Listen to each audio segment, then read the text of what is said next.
त्यामध्ये दिवसेंदिवस अपघाताचं प्रमाण मात्र खूप वाढत आहे. मात्र त्यामध्येच आता काल कोकणामध्ये फिरायला गेलेल्या मित्रांवर मात्र काळाने घात केला. चालकाचं नियंत्रण सुटल्याने गाडी खोल दरीत कोसळल्याची प्राथमिक माहिती समोर येत आहे. यामध्ये सर्वांचा मृत्यू झाल्याची बाब समोर येत असून दरीतून मृतदेह बाहेर काढण्यात आले आहेत. प्रथम शहाजी चव्हाण, साहिल बोटे, महादेव कोळी, ओमकार कोळी तसंच अरुण माने हे सर्वजण पुण्यातील भैरवनगर उत्तमनगर येथून 17 नोव्हेंबरला रात्री 11:30च्या सुमारास MH12YN 8004 क्रमांकाची महिंद्रा थार गाडी घेऊन कोकणात निघाले.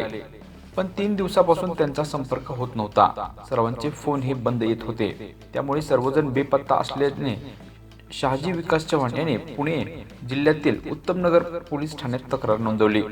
त्यानुसार पुणे पोलिसांनी रायगड पोलिसांशी सर्वांचा शोध घेण्यास सूचित केलं. त्यानुसार रायगड पोलिसांनी बेपत्ता मुले आणि त्यांची महिंद्रा थार कंपनीचा गाडीचा शोध केला. गुरुवारी सकाळी त्यांची गाडी तामिनी घाटात एक खोल दरीत पडली असल्याचं आढळून आलं. पोलिसांनी ड्रोन कॅमेऱ्याच्या मदतीने शोध घेतला असता या भीषण दुर्घटनेची माहिती समोर आली. चालकाचा वाहनावरील ताबा सुटल्याने गाडी संरक्षण कठडे सोडून खाली गेल्याची प्राथमिक माहिती समोर आली आहे.